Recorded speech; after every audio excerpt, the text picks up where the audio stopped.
Bom dia a todos. Nós estamos gravando hoje um podcast que é um trabalho, parte da disciplina Teoria do Estado 2, da Faculdade de Direito e Ciências do Estado, no curso de Direito.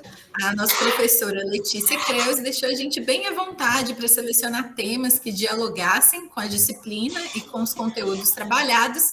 E a gente pensou na melhor possibilidade de todas, que é o professor Ronaldo Teodoro, que tem uma larga experiência nessa área e que pode relacionar para a gente o tema da saúde com as transições democráticas do país e os desafios para a consolidação de fato dos direitos sociais, no caso especialmente da saúde. O professor Ronaldo Teodoro é doutor em ciência política pela UFMG, professor do Instituto de Medicina Social da UERJ e diretor ad hoc do SEBS. Então, professor, queria te saudar, agradecer muito pela disponibilidade em participar com a gente nesse momento e deixar um espaço aberto para você se apresentar, falar um pouquinho da sua trajetória. Sim. Eu, em primeiro lugar, gostaria de agradecer o convite, né, dizer que é uma grande satisfação dialogar com vocês, né. Bom, eu poderia dizer, né, muito rapidamente, que eu sou mineiro de formação, né, estou aqui no Rio há 5 anos, mas toda a minha cidadania foi construída aí, né, na cidade. Bom, eu tenho a minha graduação em História, né, ali nos anos 90, eu me aproximei de muitas questões sociais aí da cidade, então acabei me interessando, né, pelo curso de História. Então, logo me formei ali nos anos 2000, início dos anos 2000, eu comecei a dar aula no ensino fundamental, no ensino médio de escolas públicas, né, do Estado e da Prefeitura de Contagem.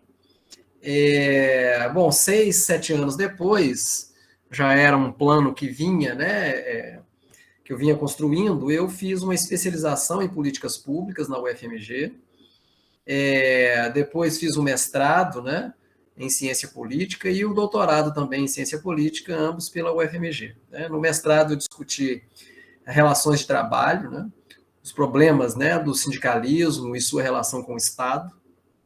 E no doutorado eu continuei estudando relações de trabalho, mas incorporando, né, o Sistema Único de Saúde como sendo uma questão que me levava a problematizar como que a construção corporativa de direitos construídas ali nas lutas sindicais impactavam a formação de um direito universal, que era a saúde. Né? Então, essa interação entre as lutas do trabalho e as lutas da saúde, ou seja, o sindicalismo e o sanitarismo, foi, então, uma construção, né, de uma problemática que eu percorri, né, nos 4 anos ali de doutoramento. Excelente, professor. Então, a gente queria, assim, bater um papo com o senhor nesse sentido, que a gente estava discutindo, né, Vitor, Guilherme, sobre essa trajetória, né, que a gente vê da sociedade em relação às demandas por saúde, como que isso foi desenrolando ao longo dos anos. Antes a gente tinha uma questão da saúde muito ligada à previdência, né, ao trabalhismo. Então, a gente queria ouvir um pouquinho do senhor nesse sentido. Sim.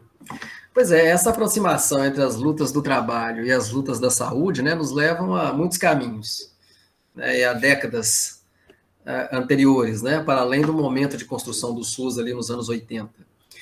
Bom, a gente poderia dizer o seguinte, né, o trabalho, as lutas do trabalho, a gente sabe que elas são centrais na construção da democracia. Isso no mundo ocidental, né, pelo menos, a gente pode dizer isso com muita precisão, né? A exploração do trabalho, para além de gerar riquezas e desigualdades sociais, ela impacta fortemente as condições de saúde da população. Né? Então, o processo produtivo, ele impacta essa saúde do trabalhador no local de trabalho, e pelas questões ambientais que a gente vê hoje com cada vez mais intensidade, o processo produtivo no capitalismo impacta a estrutura da saúde da sociedade como um todo, né? Então, o processo de trabalho e as questões de saúde são intrínsecas, né? Estão fortemente vinculadas, né? Articuladas historicamente. No caso das lutas do trabalho, é muito perceptível que a construção de uma proteção contra adoecimentos, né? e agravos no processo de trabalho, contra acidentes de trabalho, gerou ao longo do tempo uma estrutura de tratamento de saúde que a gente conheceu, então, como uma medicina previdenciária, né? Ou o acesso previdenciário à saúde. Ou seja, está colocado ali, não só para o Brasil, mas em muitos países, inclusive europeus, né? A Alemanha, particularmente, que a construção dos primeiros serviços de saúde mais estruturados, eles estavam vinculados à condição da pessoa no mercado de trabalho. Então, uma vez que a pessoa alcançava, né, um posto de trabalho, começava-se a se desenvolver algumas estruturas de enfrentamento dos problemas de adoecimento e de acidente de trabalho. Tá? Essa saúde ocupacional, né, ou a medicina do trabalho, então, foi a primeira forma de vinculação entre esses dois campos. No Brasil, isso se dá de forma mais organizada a partir de 1930. Então, uma vez que a pessoa conseguia ter acesso àquilo que estava sendo construído, né, que era a carteira de trabalho, ela também começava a ter acesso a um tipo específico de tratamento médico. A gente sabe que, ali no período Vargas, ao lado dessa medicina previdenciária, também se constituiu ações de saúde pública. Né? Aí tem toda uma discussão desses dois caminhos, de uma saúde pública e de uma saúde previdenciária. Né? No primeiro momento, a gente teve ali um desenho das caixas de aposentadoria e pensão, que era um desenho, né, articulado de assistência entre patrões e empregados, com pouca entrada do Estado. Posteriormente, aos anos 30, a gente vai ter os institutos de aposentadoria e pensão, que é uma relação tripartite, né, que era de empresários, trabalhadores, e aí o Estado entra, criando mais estruturas de regulamentação de como seria, então, a contratação do trabalho e as questões de saúde que isso estaria ali implicando. Né? E nos anos 60, aí já com a chegada do regime militar, a gente vai ter a unificação desses institutos de aposentadoria e pensão, que são os IAPs. Né? Então, aquilo que era antes feito a depender da categoria laboral em que você estava inserido, ou seja, o Instituto de Aposentadoria e Pensão dos Trabalhadores Bancários, o Instituto de Aposentadoria e Pensão dos Trabalhadores Ferroviários, ou aqueles vinculados lá ao trabalho da construção civil, por exemplo. Então, esses institutos que eram antes segmentados por categoria, eles vão ser unificados, né, via INSS, ou seja, você vai ter uma estrutura previdenciária que vai, então, unificar, né, todos esses institutos e criar uma rede única de acesso a serviços de saúde, mas, percebam bem, né, ainda condicionada ao vínculo laboral. Né? A gente já tinha um Ministério da Saúde, que foi criado em 1953, mas esse Ministério da Saúde, ele não concentrava, né, o grosso das ações de saúde pública não estavam concentradas nele. O grosso das ações de saúde, inclusive de orçamentos, estavam lá nos IAPs, né, que depois vão ser unificados, ainda acho que em 1966, para ser mais preciso. Quando a gente vai falando assim, acho que às vezes para as pessoas fica uma coisa meio etérea, né? Quando a gente pensa em quem não estava trabalhando, o que a pessoa fazia? Sim. Pois é, neste caso, a gente vai ter mesmo serviços de menor qualidade. A gente vai ter um grande desafio, né, para as pessoas que não estão, mesmo para quem estava. Isso é que é interessante, porque mesmo para quem estava no processo de trabalho, o tipo de saúde que você acessava variava muito. A depender da organização, da densidade, da organização política do seu sindicato, da sua categoria laboral, a qualidade dos serviços variava. Né? Então, a qualidade desse serviço variava no vínculo, quanto ao vínculo laboral, e no caso dos serviços de saúde pública, daquelas pessoas que não estavam vinculadas ao mercado de trabalho, e mesmo para quem estava muitas vezes no mercado de trabalho, mas que não, a família toda muitas vezes não tinha acesso ao serviço previdenciário. Né? Às vezes é muito comum a pessoa ter a carteira assinada, mas os serviços de saúde pública, ela também acessava eles, né? E aí a forma de acesso ao serviço médico eram as mais difíceis possíveis, né? De ter que acordar mesmo, né, de madrugada, para você pegar uma senha para ser atendido às 10 horas da manhã, passar o dia nessa fila, e aí estar na frente de um médico, né, para você fazer um exame básico, muitas vezes, né? Então, eram muito demorados o acesso aos serviços, era muito difícil você estar diante de um médico, né? Era um caminho bastante tortuoso, né? E não tinha ali, nos bairros, como a gente vai ver depois com o SUS, nenhum desenho de assistência, né? Esta era um pouco da realidade. Eu acho legal de chamar atenção porque eu vejo assim, até pelos meninos também, Vitor, Guilherme, a maior parte da nossa turma é um pessoal mais novo que já nasceu no contexto do SUS. Então, até para imaginar uma realidade diferente, fica uma questão desafiadora, porque a gente está muito acostumado, né, com esse trânsito de poder reclamar do serviço, falar, e antigamente você não tinha nenhum serviço para poder reclamar, né? Então, eu acho legal fazer esse exercício de pensar no dia a dia como que as coisas funcionavam. Igual, fala aí, Gui, Vitor, vocês conseguem imaginar, assim, essa outra realidade? De maneira nenhuma, de maneira nenhuma. Cara, eu fico pensando em como seria, né, sem o sistema que está integrado hoje. Principalmente para quem tem necessidade, para quem tem baixa renda, é algo assim, impensável.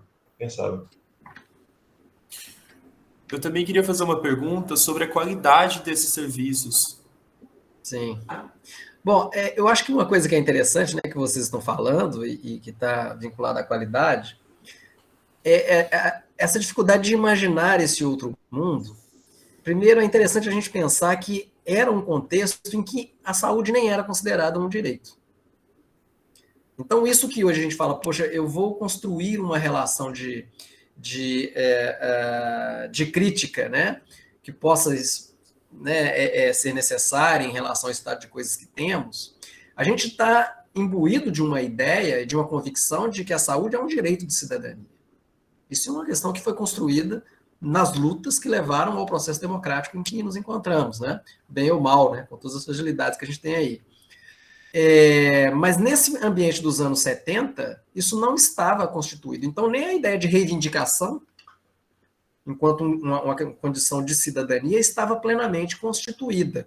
Isso vai se organizar, né, sobretudo nas camadas populares, a gente pode falar disso daqui a pouco, mas a própria declaração de direito à saúde, ela não era uma coisa que estava ali, né, consolidada. Quanto à qualidade, o que a gente tem? Você não tinha, né, uma rede de serviços como a gente passou a ter com a construção do SUS. O que significaria essa rede de serviços? Hoje, quando você vai ao SUS, você tem os serviços de atenção básica, né? O principal serviço ali, né, mecanismo de organização dessa rede de serviços na atenção básica é a estratégia de saúde da família, né? Então, você tem ali uma equipe nessa saúde da família que visita, né, os domicílios, que faz uma busca ativa das condições de saúde, né, nos diversos territórios da cidade. Isso simplesmente não existia enquanto qualidade de um serviço que pudesse ser prestado nos anos 70. E a gente sabe que a construção dessa rede de serviços, ela se vincula, né, a atenção primária à saúde a postos, né, de atenção que estão aí num serviço secundário, de complexidade secundária e complexidade terciária, que é o quê? Serviços especializados, né, de pequenas cirurgias eletivas. As UPAs, elas estão aí um pouco nessa condição, né, em que você, muitas vezes, ao ter ali um pequeno trauma, ao invés de ir na atenção primária à saúde, você busca uma UPA. Se a UPA não consegue resolver, né, o seu problema de saúde, você vai ser a expectativa de que você vá ser encaminhado a um hospital, a um leito hospitalar. No caso dos anos 70, você não tinha essa rede estruturada, né? Você não tinha serviços de atenção primária à saúde. Então, nos casos em que ou você, né, uma vez que você estivesse padecendo, né, de uma dor de cabeça e não sabia o motivo, né, ou alguns problemas, né, intestinais, por exemplo, você simplesmente curava isso em casa. Então, essa medicina que não estava, muitas vezes, regulada do ponto de vista do sistema, as pessoas se viravam em casa, muitas vezes com plantas medicinais, era uma forma de enfrentamento do problema, né, de saúde que a pessoa muitas vezes estava ali tendo que enfrentar. Então, a busca do serviço, ela já era muitas vezes quando se necessitava de um serviço de urgência e emergência, ou quando ela estava, então, submetida a um trauma, né, porque quebrou um braço, ou porque, enfim, era uma coisa mais, quer dizer, respeito a algum distúrbio direto, né, a sua condição de saúde. E aí é que entravam, então, essas longas filas, né? Uma outra coisa que diz respeito à qualidade, você não tinha nenhum sistema, por exemplo, de fornecimento de medicamentos, como a gente passou a ter com o SUS, né? Um problema, por exemplo, que diz respeito à qualidade, né? Era muito comum que nos anos 70 houvesse muitos problemas de abastecimento, por exemplo, no que diz respeito à transfusão de sangue, bancos de sangue, né? Você não tinha isso como estrutura pública, que nós passamos a ter depois. Então, era em boa medida, por exemplo, o acesso à necessidade de você ter bancos de sangue, né, para eventuais cirurgias, isso era tudo organizado por um sistema privado, né? Então, a qualidade desse sangue, não raro, né, ele era absolutamente insuficiente, né? Ele não atendia aos problemas ali que a população muitas vezes tinha necessidade, então, de lançar mão, né? Aliás, né, um caso muito conhecido e dramático é de que, não sei se vocês conhecem, né, o Herbert de Souza, o Betinho, que fez a campanha contra a fome, né, uma campanha muito bonita ali nos anos 80, 90. O Betinho, ele era hemofílico e ele contraiu AIDS numa transfusão de sangue, no momento anterior ao SUS.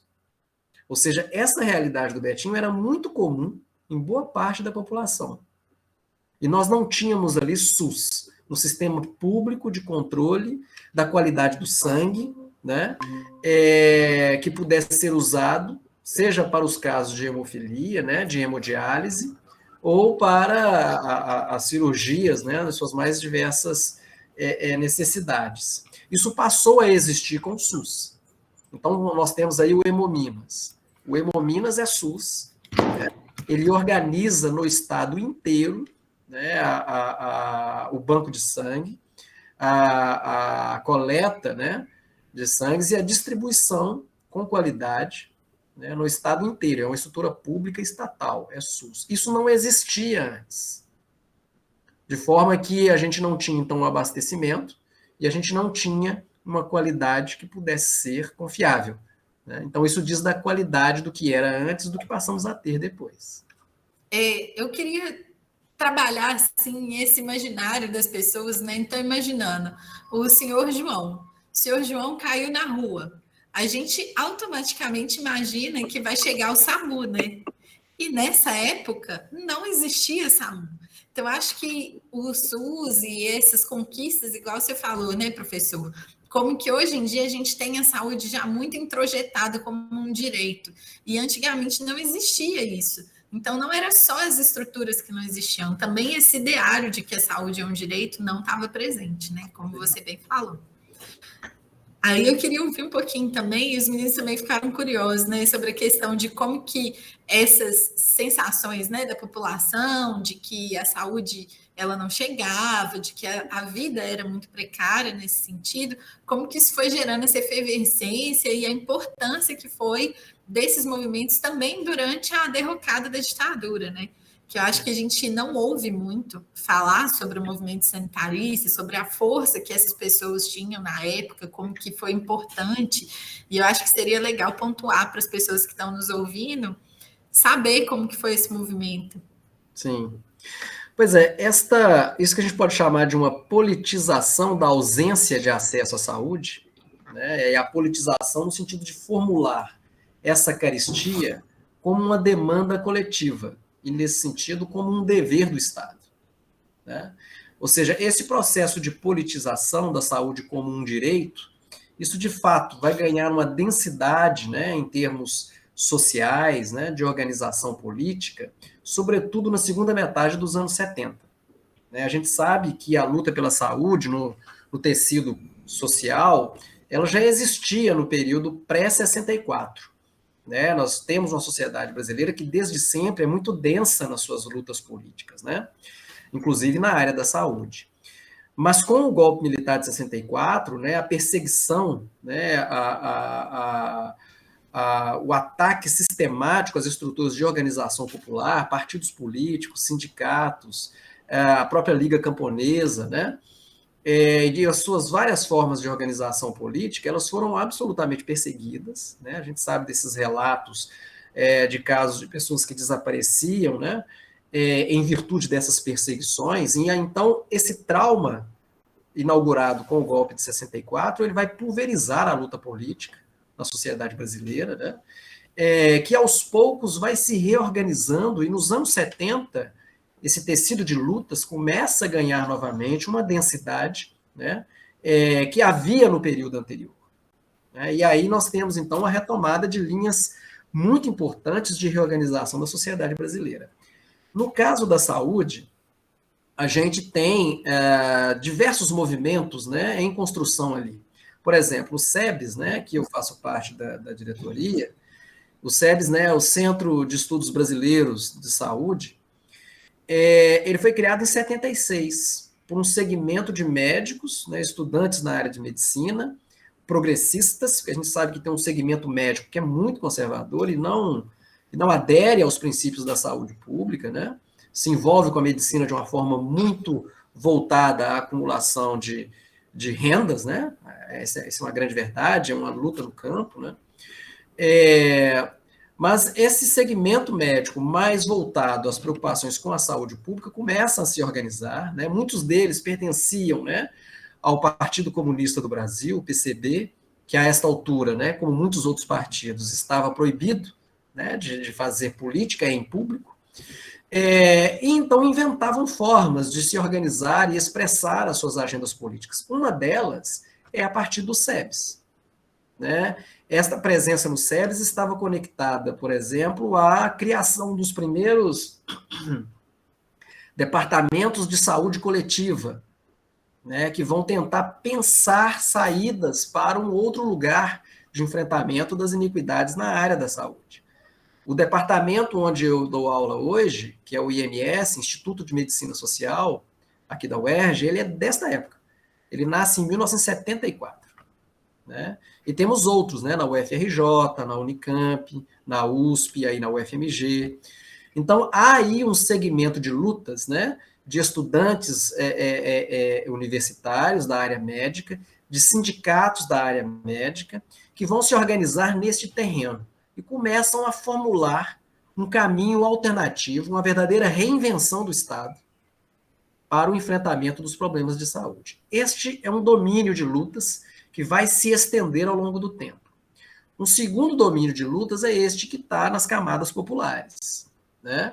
A gente tem ali na virada dos anos 70 para os 80, uma efervescência de organização de associações comunitárias, um associativismo comunitário muito pulsante na sociedade brasileira, que vai se reorganizar também neste período.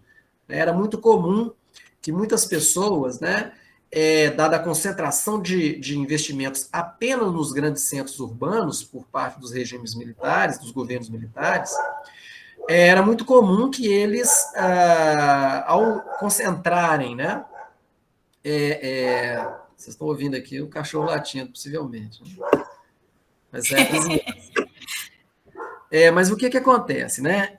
Essa concentração de investimentos em centros urbanos fez com que parte importante da população brasileira migrasse, né, das zonas rurais para os centros urbanos, que é o êxodo rural. Estas periferias que vão se formar neste contexto, né, criando muitas vezes um mar de favelas. Por exemplo, São Paulo, as favelas de São Paulo são muito características deste período, em Belo Horizonte também, né?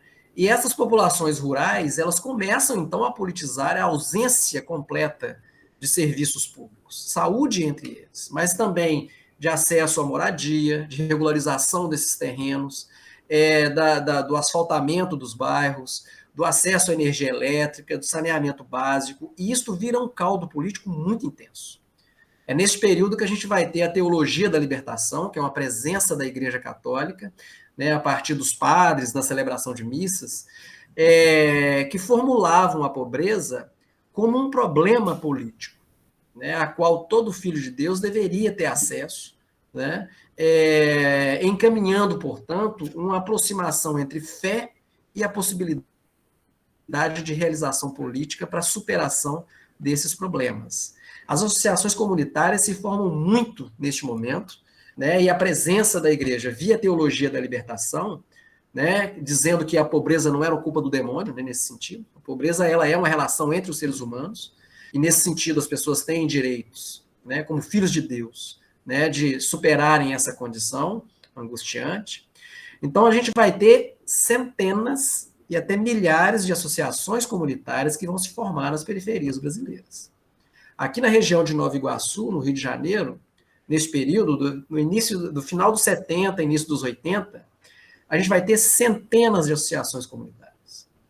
E elas começam a politizar a ausência de acesso à saúde. Né? Estas organizações comunitárias, problematizando o acesso à saúde, elas vão dar origem ao que depois nós vamos conhecer como o controle social e a participação social no SUS. Então, o que é muito interessante? Num contexto autoritário, de ditadura, a participação ela era muito constrangida, ela era caçada. Ou seja, o Estado, né, aliás, é característico da ditadura, do que define uma ditadura, a ausência de abertura ao conflito político institucionalizado. A cassação, a possibilidade da participação e, portanto, da própria cidadania. A democracia ela vai se caracterizar, então, pela abertura ao conflito político, pela abertura à institucionalização de espaços para focalização de agendas políticas e, portanto, de realização de cidadania. Né? Então, de um poder concentrado, que era o que existia na ditadura, que definia um modelo de Estado, a gente vai ter um Estado com poder descentralizado, ou crescentemente descentralizado, que vai definir um outro modelo de Estado, que vai definir aí a sua condição democrática. Então, para fazer uma síntese aqui, na história da saúde, a gente tem dois movimentos aqui muito importantes. Um que está se dando, né, por via de segmentos acadêmicos, sindicatos da área da saúde, que vão, então, protagonizar uma luta por dentro do Estado, articulando, né, a possibilidade de mudar a legislação por dentro do Estado, né, desarticulando, por exemplo, o próprio INAMPS, né, que concentrava parte importante do modelo anterior de saúde, e uma outra via, que é essa via societária, né, e que, na verdade, aos poucos vão se encontrando nessa caminhada, e uma síntese desse encontro é a 8ª Conferência Nacional de Saúde, que acontece em 1986. Ali há uma síntese mais consolidada do que viria a ser o SUS, consagrado na Constituição de 88, né? Professor, logo antes assim, de você entrar nesse tema, que eu acho que é assim, um momento maravilhoso, principalmente para quem estuda, para quem gosta dessa temática, quando chega nessa 8ª Conferência Nacional, acho que aquece uma esperancinha na gente, né? Mas eu queria chamar a atenção para esse ponto também que você fala. A ação social era constrangida.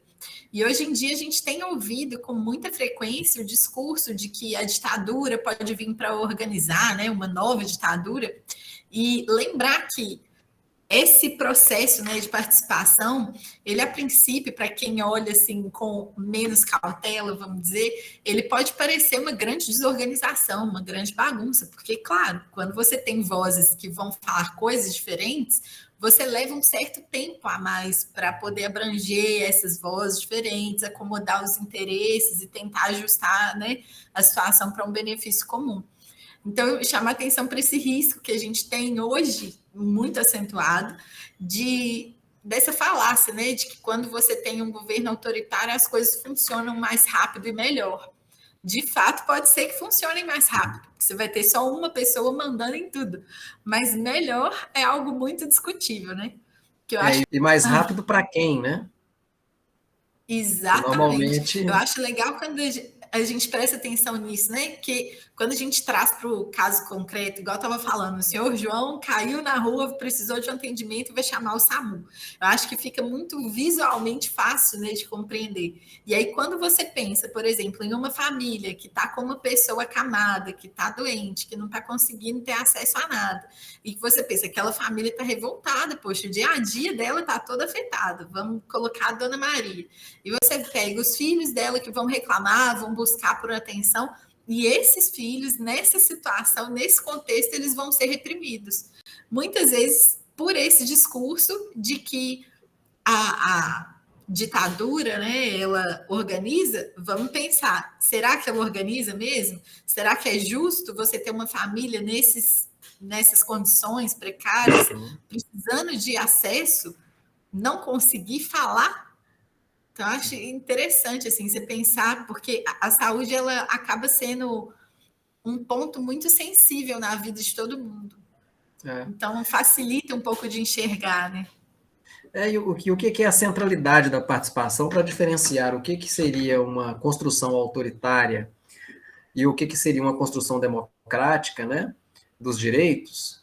A gente pode pensar o seguinte, né? Imagina numa sociedade em que as mulheres não têm o direito a voto, né? Ou seja, apenas os homens e a partir de uma determinada renda.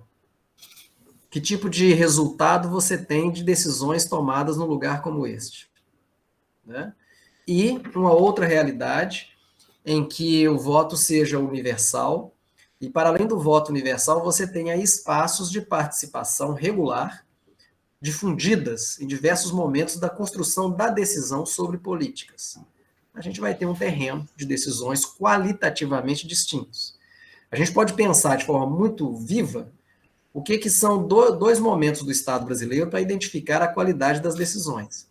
Nós podemos pensar o SUS, né, que tem os seus espaços participativos, temos as conferências de construção sobre a decisão do que fazer com o processo de construção da saúde, né, de uma pactuação entre os gestores municipais, estaduais e federais, e a necessidade, então, de ramificar o sistema de saúde para as mais variadas realidades do país, né? A gente tem um país muito desigual regionalmente, e o SUS ele vai se esparramando nesse Estado brasileiro, a política de Estado que mais se desdobra sobre o território nacional, né? Indo nas populações ribeirinhas, né? No interior de Manaus, né? Da Amazônia, chega de barco, né? Muitas vezes. Então, é esta inteligência coletiva que vai se formando ao longo do tempo pela participação. E um outro braço do Estado brasileiro, que é a segurança pública, que não tem nenhuma tradição de participação, que não tem nenhuma tradição de ouvir a sociedade, em que as decisões que se tomam ali são, em larga medida, a partir de um dogma formulado na cúpula de um conselho de segurança que não está aberto aí à construção efetivamente pública da segurança. E aí a gente chega, por exemplo, em um estado que comete chacinas, como esta que tivemos ontem aqui no Rio de Janeiro, né, numa região da periferia da cidade, em que 22 pessoas morreram, né, sem que houvesse ali nenhum cuidado para que pessoas inocentes, que são a imensa maioria de quem mora nas periferias, pudessem ter o seu direito público à segurança garantido.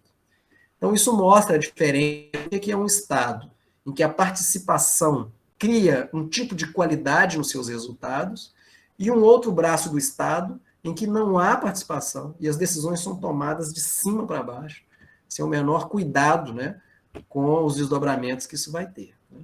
Eu poderia ainda assim, dizer alguma coisa que eu acho que é interessante, né? A gente pensar, só para acrescentar aqui sobre o valor da participação, às vezes é relativamente comum, né, a desconfiança com relação à qualidade da participação, né, no SUS e em outras áreas do Estado. É claro que a qualidade da participação, né, para definir a política de saúde, ela vai variar muito de contextos políticos, né? Vai variar muito da coalizão de governo, que não só que estaria governando o país, mas que está ali no município, que está no Estado, né? Essas conjunturas políticas vão favorecer ou dificultar a participação cidadã. né? Esses espaços não são imunes a essas conjunturas, né? Uma coisa que atesta, né, um fato que atesta a importância da participação nas mais diversas áreas, né? Se a gente for pegar na área de saúde mental, se a gente for pegar na área dos direitos LGBTs, se a gente for pensar na área da construção dos direitos das mulheres, da construção da igualdade racial, há nessas diversas áreas conselhos, né, que vão discutir esses direitos de cidadania e que vão, em boa medida, desaguar no SUS, para qualificar a política que se está se fazendo no SUS, né? Para a gente ter uma noção da importância disso, vocês devem se lembrar, ali do ano de 2013, brasileiro, um ano que ainda não acabou, né? Que parte importante daquelas tensões que foram levadas ao governo Dilma se devia, né, a gente sabe das várias convulsões públicas que nós tivemos ali. Uma das demandas, no caso das manifestações mais à esquerda, era de maior participação em relação às decisões que o Estado vinha a tomar sobre uma série de políticas, dentre elas a política de mobilidade urbana, né? Uma das reações do governo Dilma foi estabelecer um decreto de ampliação das políticas de participação em todas as áreas de decisão do Estado. Isto era uma coisa muito inovadora, porque ela fazia o quê? Ela tentava unificar todos os espaços de participação que já existiam em uma política nacional, em um sistema nacional de participação social para todas as áreas. Também para a segurança pública, também para a política de transporte urbano. E qual que foi a reação da ala mais conservadora da sociedade? De que aquilo era transformar o Brasil numa Venezuela. De que isso era fazer o Brasil regredir a uma condição em que o país estaria se transformando ali em um partido comunista. Né? Ou, aliás, diretrizes comunistas estariam vingando, né, na organização do país desde então. Né? Então, esta reação muito violenta, ela foi coordenada, em larga medida, pelo sistema midiático brasileiro. Né? Aliás, é interessante a reação do sistema midiático brasileiro, ele mesmo, né, muito centrado em propriedades particulares, né, em grandes corporações, porque o Sistema Nacional de Participação ia afetar o próprio conselho participativo na área da comunicação, que é uma coisa que hoje em dia não está ativado, né? Então, nós tivemos essa reação, né, contrária ao Sistema Nacional de Participação, ali no momento do governo Dilma.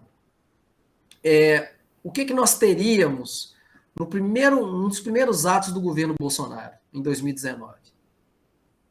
Ele vai, por decreto, tentar extinguir mais de 700 conselhos participativos existentes no Estado brasileiro, formados desde 88.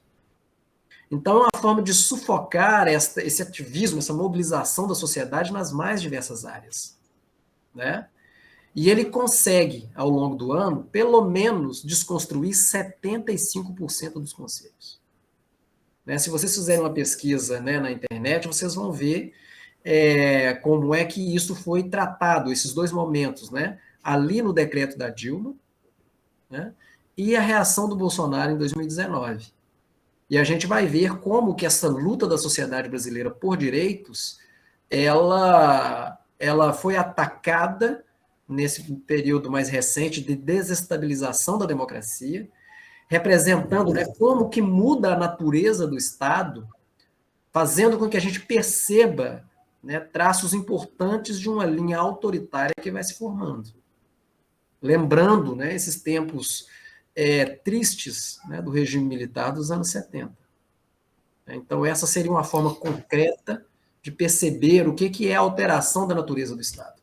De uma forma democrática, com seu conflito, com suas instabilidades, mas com respeito aos princípios de participação, para uma forma de Estado autoritária, fechada, avessa a participação popular, né, a construção ampliada de direitos. Então, isso seria aí uma forma da gente perceber o que estava se dando ali, sabe? E, professor, contrapondo aquilo que o senhor falou também, em relação à participação social, nós vemos nos Estados Unidos, por exemplo, uma medicina onde controlada por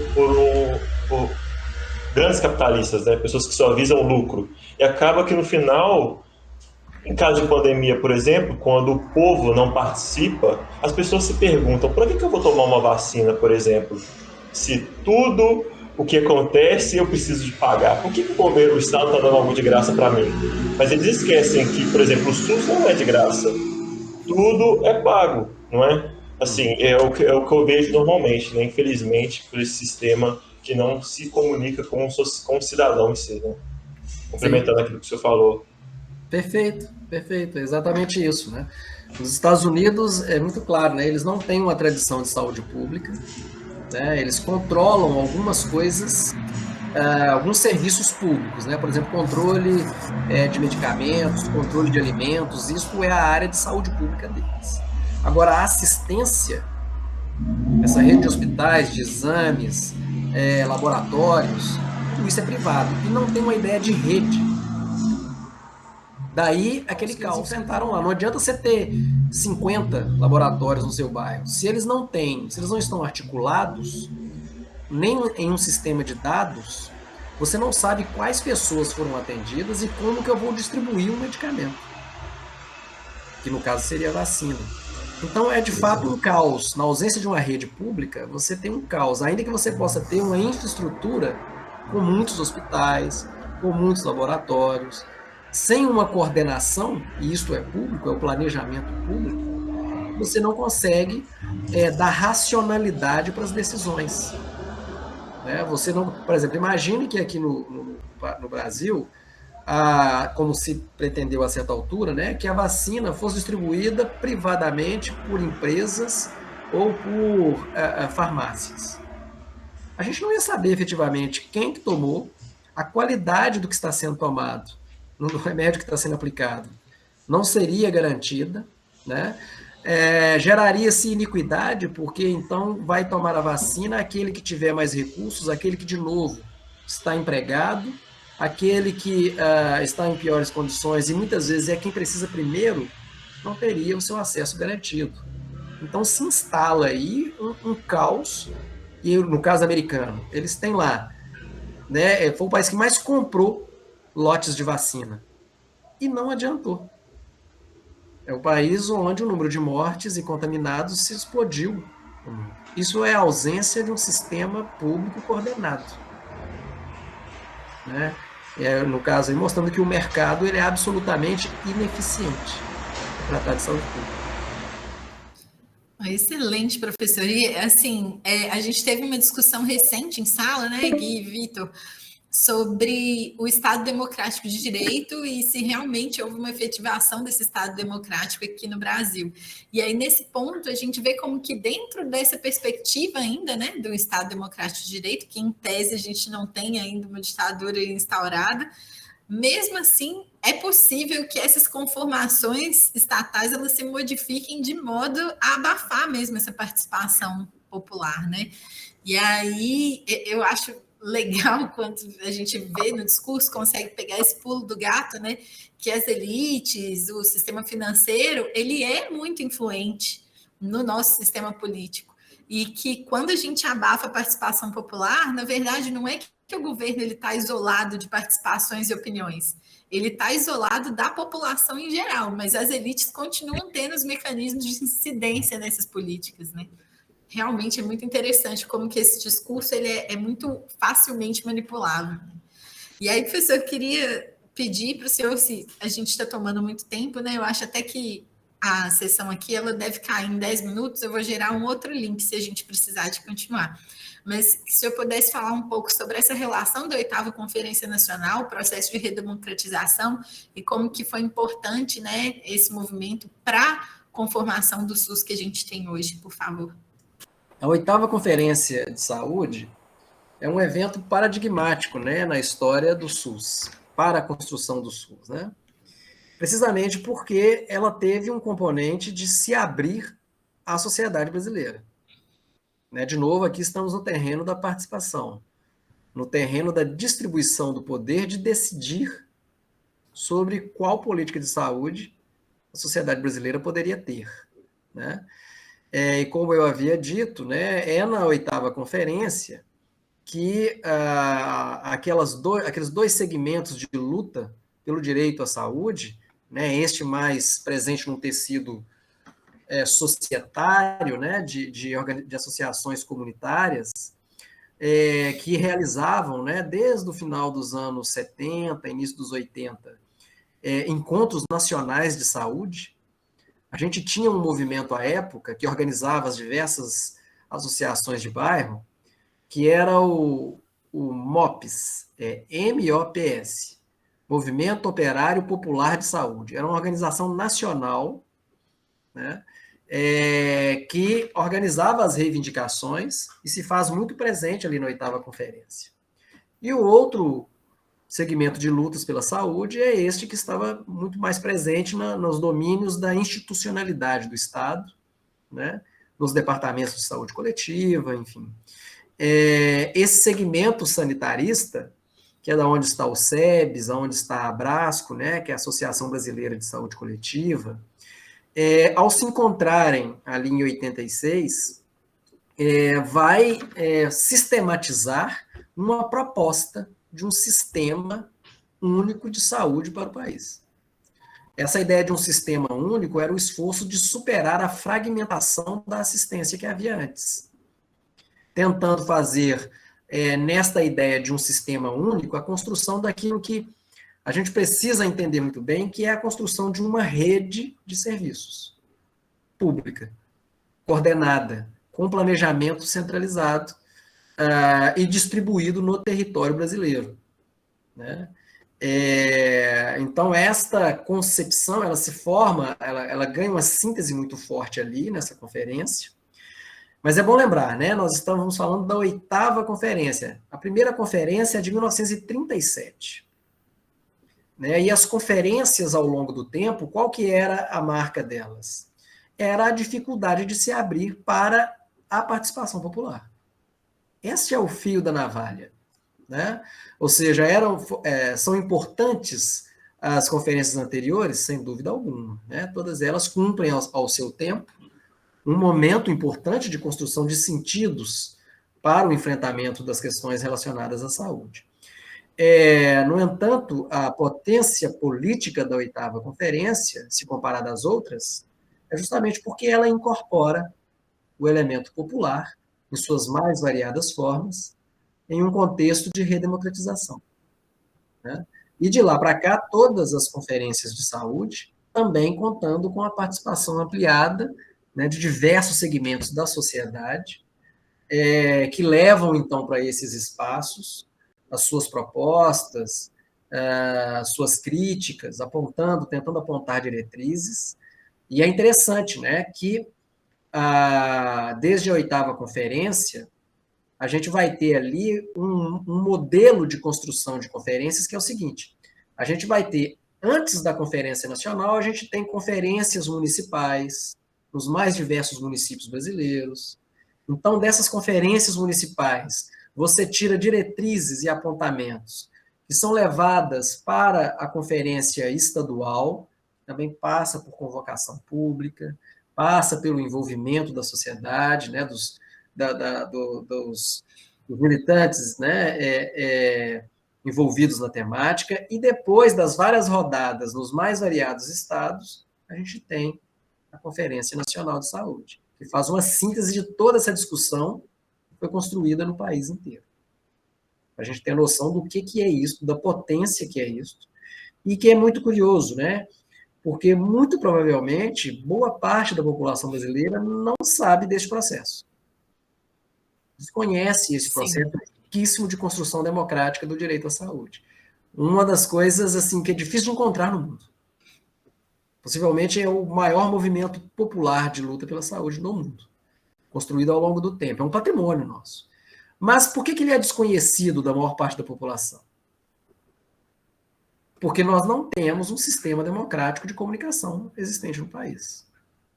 E aqui é interessante a gente pensar que como que a ausência de um sistema democrático de comunicação dificulta a construção do próprio SUS. Se o sistema de comunicação no país ele é mercantil, corporativo, né, de propriedade de 6, 7 famílias, é claro que os outros direitos de cidadania vão ficar prejudicados. Para a gente ver a centralidade da comunicação numa democracia, e no caso da saúde a gente pode pegar por aí, né? Como que essa relação entre a comunicação não democrática dificulta a construção do direito público à saúde, né? Por exemplo, quando não somos informados, né, nós brasileiros, brasileiras, não somos informados de uma verdadeira celebração da democracia, que são as realizações das conferências. Professor, e para a gente tirar assim dessa coisa etérea, né, que fica na cabeça das pessoas, como de fato foi a 8ª Conferência Nacional? Onde que ela foi? Como que se davam esses fóruns? Eram rodas de conversa? Eram palestras? Eu acho que é bom a gente colocar assim na materialidade para as pessoas conseguirem entender melhor como que isso funcionava. Ela foi ali em Brasília, né? E as conferências, e no caso da 8ª, ela vai criar essa tradição, né? Ela tem rodadas iniciais, né, de GTs ou grupos de trabalho sobre os mais diversos temas da saúde, né, aquilo que eu vinha dizendo, né, as condições de saúde da população negra, as condições de acessibilidade no SUS, a organização da rede de assistência à saúde mental, a organização de uma rede hospitalar, o fornecimento de medicamentos. O SUS é um universo, né? E dentro deste universo são construídas, então, diversas salas de debates, né? Constituídas aí em grupos de 30, 50 pessoas, né? São dezenas de GTs. Há ali, então, propostas que são discutidas, né?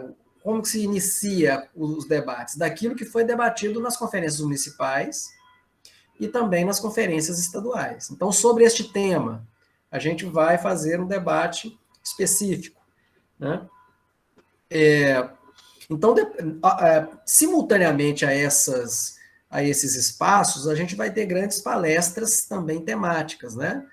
Que são estudiosos da área, militantes da área, né, que vão fazer palestras sobre os mais variados assuntos, que são feitas em grandes salões, né, onde as pessoas se encontram, né, e tem ali, então, grandes arenas, né, que são programadas em torno de 5 dias de encontro, ao longo do dia, né, em que você pode escolher aonde ir. Né. Isso foi consagrado lá na 8ª como um modelo de debates. E nós temos, então, depois dessa construção toda, de sistematização de ideias, nós temos a plenária final.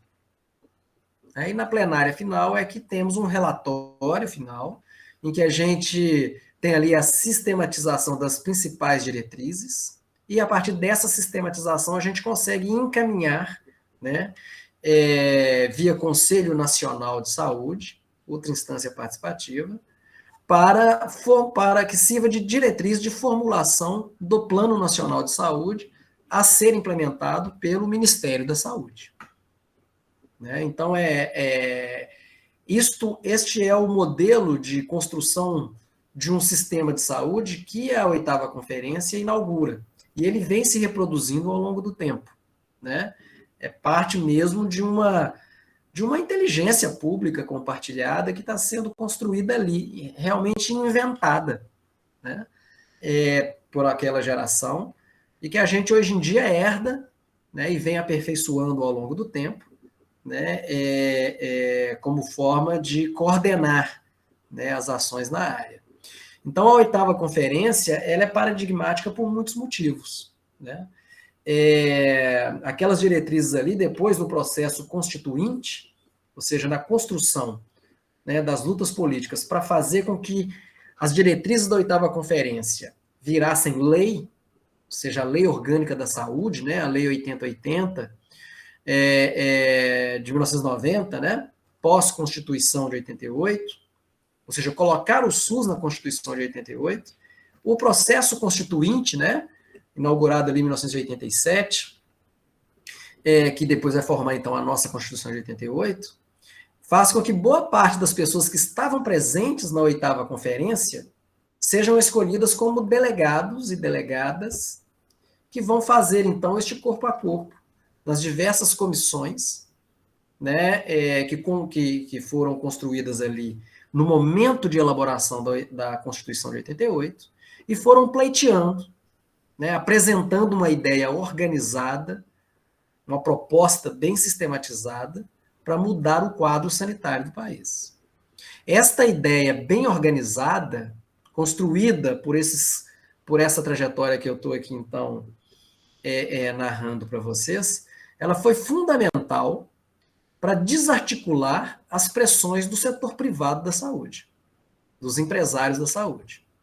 Porque eles não tinham ali uma proposta elaborada. Eles simplesmente, como ainda hoje, tinham um projeto político, um princípio de articulação política, que era, primeiro, manter o seu acesso à transferência de recursos públicos para a iniciativa privada, como ainda acontece hoje, né? Então era preciso para eles, né, era fundamental para eles preservar isso, transferência de fundos públicos para a iniciativa privada, né?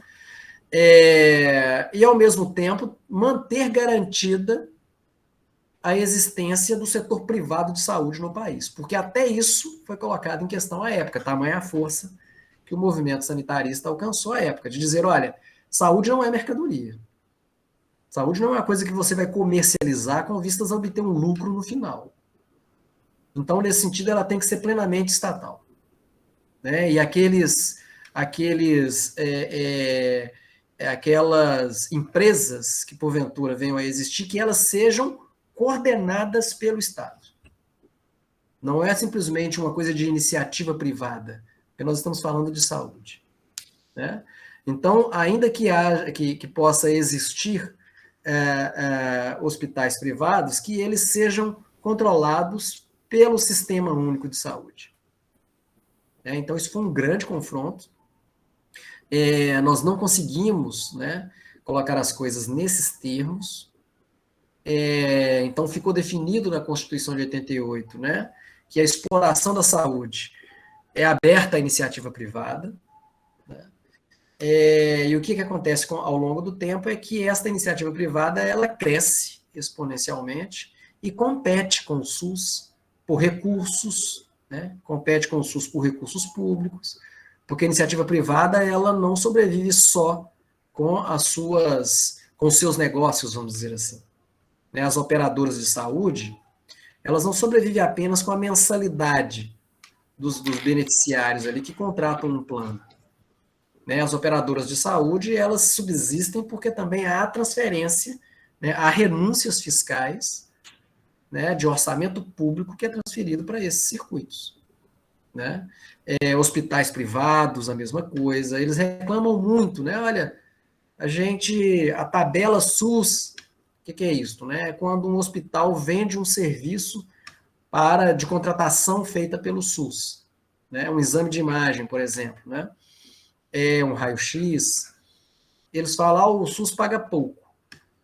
Então, a gente está sendo sufocado pelo SUS. Ora, na verdade, eles têm muitas outras formas de ter acesso a recurso público. Linha de crédito subsidiado, né? Renúncias fiscais para uma sorte de programas que eles venham a querer implementar. Então, é possível dizer com segurança que a iniciativa privada ela não sobrevive sem estar fortemente vinculada aos recursos públicos, drenando, em boa medida, aquilo que deveria estar sendo investido no SUS. Então, essa relação do setor privado, né, que a 8ª Conferência não consegue suplantar, ela, ao longo do tempo, é parte importante dos desafios que o SUS tem para se realizar. A gente está falando aqui de competição por recursos, orçamento, mas a gente poderia pensar em vários outros caminhos. como, por exemplo, a competição por profissionais de saúde. É muito difícil a gente fixar, às vezes, médicos, né? Porque, em boa medida, você tem um segmento privado que concentra, né, boa parte dos profissionais de saúde em alguns lugares, né? Por exemplo, a gente pode chegar em alguns centros urbanos e encontrar uma média de médicos para cada 1.000 habitantes, que é, por exemplo, de 4,5 médicos para cada 1.000 habitantes no centro de Belo Horizonte. E se você for na região ali da região do zoológico da cidade, né, pegando aí a geografia de Belo Horizonte, né, a gente vai ver que para cada 1.000 habitantes você vai ter 1,8 médicos, 1,2 citando. Então, a distribuição regional de médicos e outros profissionais, por exemplo, é um dos desafios que o setor privado impõe à organização do sistema público. Né? Eu acho interessante também, né, professor, que pouca gente sabe, mas existe também um controle da quantidade de médicos formados pelo próprio Conselho Federal de Medicina, né? Que foi uma das tentativas, foi ampliar o número de médicos formados exatamente para suprir essa demanda que a gente tem na saúde e que foi barrado, né? Sem dúvida. O Mais Médicos, a briga do Mais Médicos, para ficar no outro caso que desestabilizou ali o governo Dilma, né? Naquele contexto de 2013, 14, 15. O Mais Médicos, ele exatamente ia nessa direção que é a Cíntia, que você está apontando, Cíntia.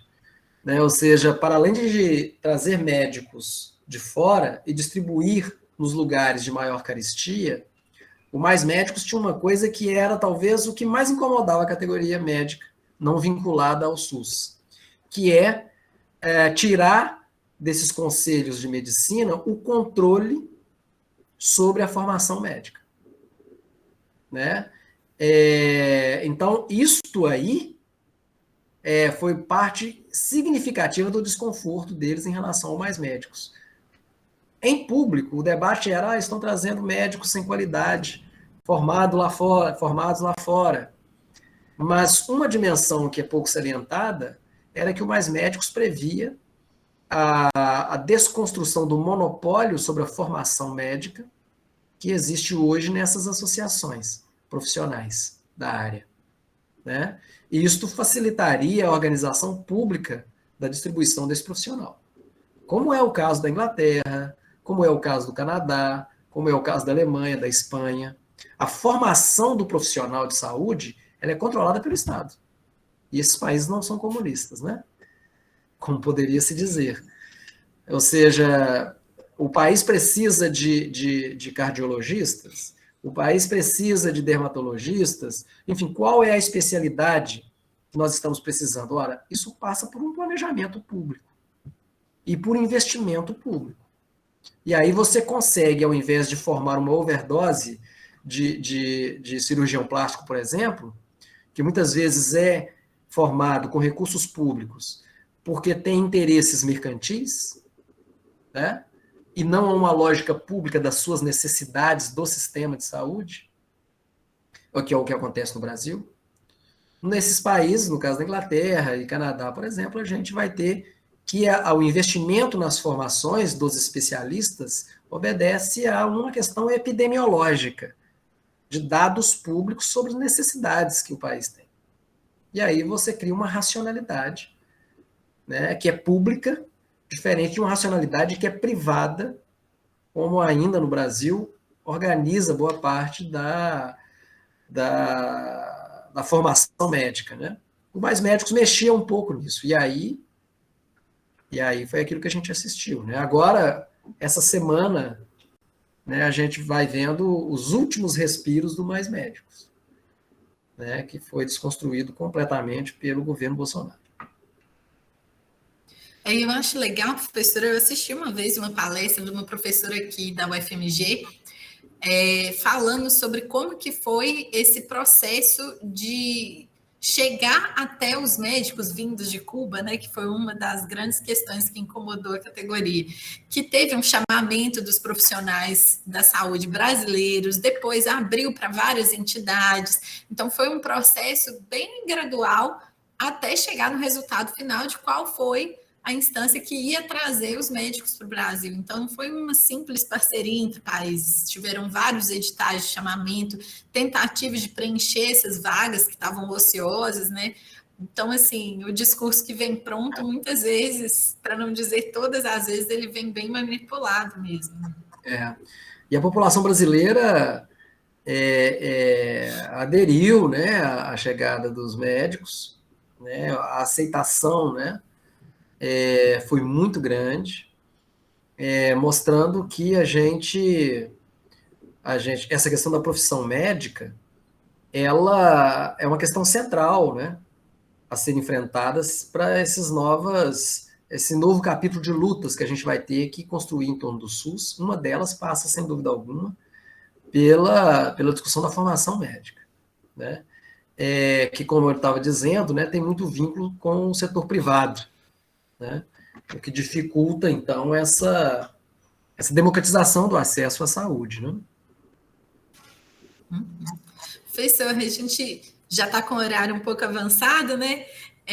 Eu estava pensando em talvez partir para as considerações finais. O senhor falou para a gente sobre a questão da conferência, a 8ª Conferência Nacional de Saúde, que ocorreu durante o período da redemocratização, né? A 8ª Conferência em 86, com a Constituinte em 87, o direito à saúde sendo consagrado pela Constituição de 88 e, mais para frente, colocado em lei orgânica de 80 e de 1990, né? Uhum.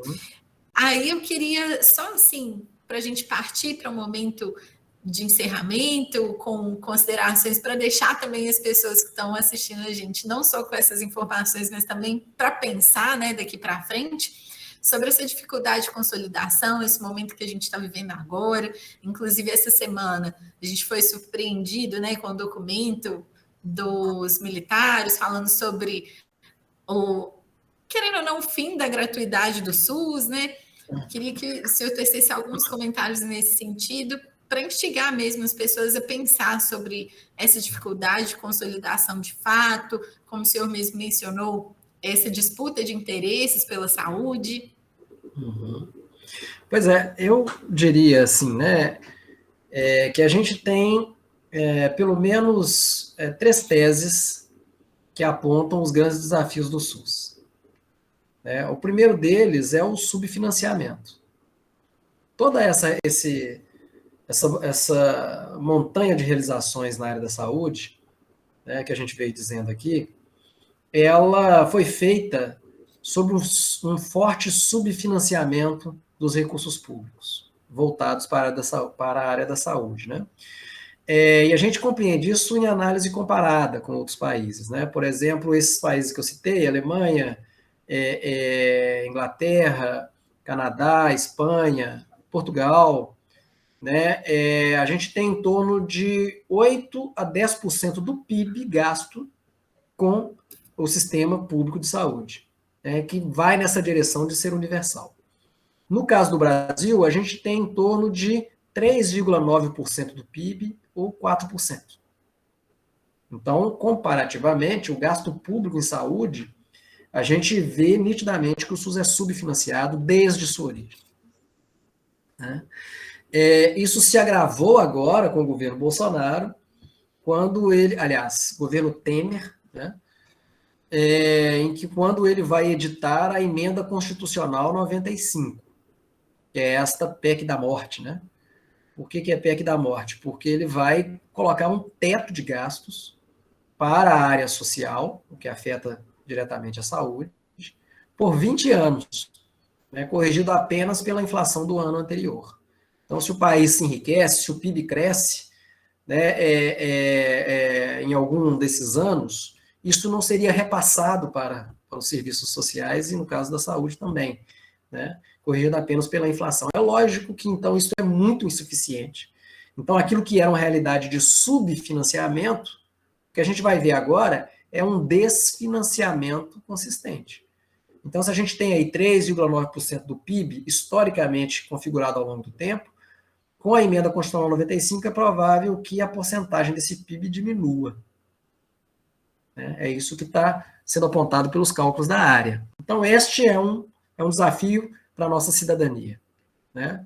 Fazer o debate sobre o financiamento das áreas sociais, particularmente da saúde, tendo como foco central a crítica à emenda constitucional 95. Isso tem que cair, né? Isso não tem condições da gente pensar a cidadania da nossa geração com uma lei como esta. A segunda tese é a tese das relações público e privadas de interesse, que a gente também já veio dizendo aqui, né, ao longo do nosso diálogo, né? Por que a relação pública e privada de interesses ela é nociva ao SUS? Porque ela compete por recursos públicos, ela compete por infraestrutura, ela compete por profissionais de saúde, como eu ia dizendo. Então, a gente pode ver que esse hibridismo do setor privado com os serviços públicos, ele afeta também a própria estrutura de financiamento do SUS, né? E para além dessa condição, a gente sabe que as propagandas, né, em torno dos planos de saúde, elas deslocam base social de apoio ao SUS. Então é muito comum que a gente vê em pesquisas de opinião que as pessoas desejam ter planos de saúde. E muitas vezes, né, não é colocado, até por uma questão informacional, que eu estava dizendo antes, né, sobre a questão da comunicação e a formação da opinião pública, os planos de saúde, eles são objeto ali de muitas iniquidades no acesso à saúde. Primeiro que plano de saúde, existem muitos. Você tem categoria A até categoria E, né? Então, ter um plano de saúde não necessariamente garante que as pessoas tenham acesso àquela expectativa de ter um hospital com leito e assistência assegurada. Na maior parte dos vínculos, inclusive, como a gente pode encontrar na ANS, na maior parte dos vínculos, os beneficiários de planos de saúde não têm assistência assegurada em serviços de exame de imagem, né, ou mesmo com acesso a leitos hospitalares em tempo hábil, né, quando necessitam. Mas isso não é divulgado. Então, em termos políticos, nós temos que uma organização da base social de apoio ao SUS, ela é disputada e deslocada para uma adesão a planos de saúde, né? Formando uma consciência deslocada de uma realidade que, em larga medida, não se realiza na prática, que é o acesso a serviços de saúde oferecida por planos, né? Então, a segunda tese é essa do hibridismo público e privado. Como é que a gente sai disso? Fortalecendo os parâmetros públicos de controle do SUS sobre o mercado. A gente precisa de fortalecer a coordenação, o planejamento público sobre o mercado da saúde. A gente precisa desenvolver coisas neste caminho, como fizeram, né, grandes sistemas públicos universais em alguns países do mundo, né? Esta defesa de uma liberdade da iniciativa privada na área da saúde, ela não se aplica. Ela é geradora de iniquidades e de profundas desigualdades do acesso à assistência. Vejamos o que se passa nos Estados Unidos, né? Que é uma meca, né, um paraíso ali do mercado privado da saúde, e as condições de saúde da população norte-americana ficam atrás de boa parte dos países que têm redes mais configuradas de acesso à assistência, né? A qualidade da saúde em Cuba é maior e melhor do que a que existe hoje nos Estados Unidos. Isso nós temos pesquisas apontando essa condição, né? Que é um sistema com menor tecnologia nesse sentido mercantil, né? Com menor investimento de recursos, mas muito mais eficiente no tratamento da saúde da população do que no caso norte-americano. Então, liberdade de negócios na área da saúde é o caminho de iniquidades acertadamente colocado no horizonte, né? E o terceiro desafio é este que a gente tem de organização da rede de serviços no SUS, né? Que no contexto também do governo Bolsonaro foi muito desarticulado. né, vocês certamente acompanharam a dificuldade que foi a gente construir um pacto federativo para construir um plano nacional de imunizações, que é ter acesso à vacina. Ele provocou um verdadeiro caos na coordenação federativa do país, quebrando a lógica de pactuação construída ao longo dos anos, levando à morte de milhares de brasileiros que poderiam ser evitáveis, nesse sentido mesmo praticando um genocídio consciente, né? Então, essa organização de um pacto federativo, coordenando a rede de serviços do SUS, né, se coloca, sem dúvida, como um grande desafio para a gente, num outro contexto político que não esse que a gente está vivendo, né? Então, esses 3 domínios eu colocaria como sendo questões para que a gente se envolva, né, enquanto cidadãos, enquanto cidadãs brasileiras, no debate sobre a saúde, e sempre atentos, né, com a necessidade de ampliarmos as reflexões e diálogos, né, com as pessoas no nosso cotidiano, né, fundamentando, né, fazendo pesquisas sobre o que é efetivamente o SUS, identificando os seus limites, porque há muitos limites, certamente, né? E isto é muito elucidativo, né? Ou nos ajuda a compreender esse desafio quando a gente olha para a forma como o governo Bolsonaro tratou, né, a interação federativa no Brasil, criando enormes dificuldades para a gente criar um plano nacional de imunizações, né? É própria desse desafio, desse pacto federativo, a própria acesso à vacina contra a Covid, né? As medidas, a coordenação de medidas para o distanciamento social, evitando infecções, né, por Covid. Então, isso mostra como que é importante um ambiente democrático, de coordenação de funções, de planejamento público, né, que foi agora, no momento recente, fortemente atacado, né, que coloca um federalismo de confronto, ao invés de estabelecer uma relação complementar, né, que crie um ambiente e condições de organizar isso que eu estou chamando aqui de uma rede pública de assistência. Então, este é um desafio que está colocado, que mais recentemente mostra para a gente, né, o valor daquilo que foi que é uma tese clássica do campo sanitarista, que é democracia é irmã gêmea da possibilidade de se construir saúde pública. Saúde pública é democracia. Né? Ou seja, sem condição democrática, sem ambiente democrático, não se faz saúde pública. Né? Então, esses 2 princípios estão completamente interligados. Os rumos do SUS estão ligados aos rumos da democracia brasileira. É uma luta comum. Excelente, professor. Eu acho que a ideia que a gente estava é exatamente essa, assim, e para a gente que está estudando, né, a teoria do Estado e como que funciona essa questão de uma organização popular junto com a organização formal do Estado, acho que é muito importante a gente ter esses vários aspectos em vista, porque acaba que o estudo que a gente faz, muitas vezes ele é muito compartimentalizado, né, e a gente acaba não entrando nessas dinâmicas do cotidiano, porque é isso mesmo, né? E hoje em dia a gente tem uma perspectiva de saúde que ela evoluiu muito daquela perspectiva antiga, que a saúde era a ausência de doença, né? Mas a gente tem essa contextualização no biopsicossocial, como que é a relação, por exemplo, coisas que parecem muito separadas, distantes, como a mobilidade urbana, ela vai impactar também na saúde. Como que é o trajeto desse trabalhador de casa até o trabalho, como que ele vai ser feito, quanto tempo esse trabalhador vai gastar nesse transporte, como que é feito, se tem algum risco para a saúde nesse trajeto. Enfim, são várias questões que a gente vê como que, no fim das contas, as coisas elas são muito interligadas, né? A gente tem uma interdisciplinariedade muito grande.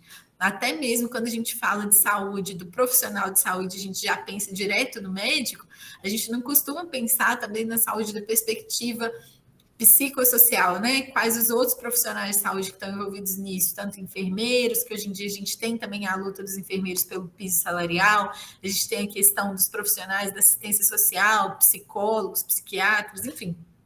É uma gama muito ampla, né? E é interessante, né, se a gente for pensar que se esses direitos todos que você foi elencando, né, que é a moradia, que é o trabalho, que é o transporte, que é viver numa sociedade sem medo, né, de não ser atacado por crimes de racismo, né, de não ser atacado por ser mulher, por ser LGBT, tudo isso compõe uma estrutura que, na ausência da democracia, né, essas condições todas vão se deteriorando e todas elas impactam a própria condição da saúde, né, como um todo. Por isso que esse vínculo entre democracia, que é a realização dos direitos públicos, e a preservação da saúde, ela é intrinsecamente interligada, né? Uma sociedade sem medo é uma sociedade saudável, uma sociedade em que o adoecimento mental coletivo, né, não se coloca de forma tão intensa. Então, por muitos caminhos, né, a gente chega na saúde. Com certeza. Muito obrigada, viu, professor? Vitor, Guilherme, vocês querem acrescentar mais alguma coisa? Agradeço ao professor pela disponibilidade, né? Eu, como um técnico em radiologia, né, sei muito bem como a minha área vem sofrendo, mas é apenas lutando e voltando certo, né, que a gente vai transformar tudo isso. Agradeço muito, professor Ronaldo. Muito obrigado mesmo.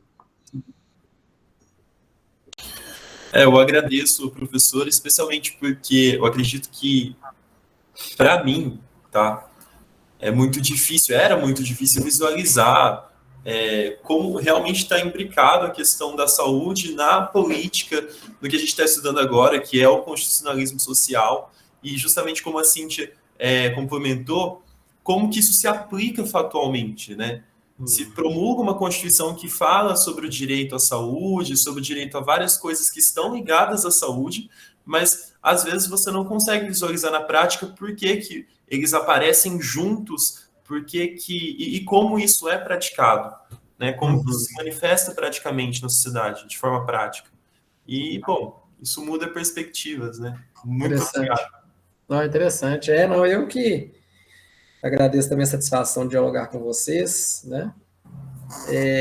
Fico à disposição para outros encontros, né? E desejo uma boa caminhada e espero ter ajudado, né? A formar algum tipo de juízo, né? Sobre esses apontamentos, né? Das dimensões políticas, né? Que é isso que o Guilherme está dizendo, as dimensões políticas, né? Do que é a saúde, a construção da saúde no Brasil, né? Muitíssimo obrigada, professor. Com isso, a gente vai encerrando o nosso podcast, videocast. Muito obrigada, viu, professor? Beleza, gente. Obrigado, professor. Força aí. Para enfrentar o frio, inclusive.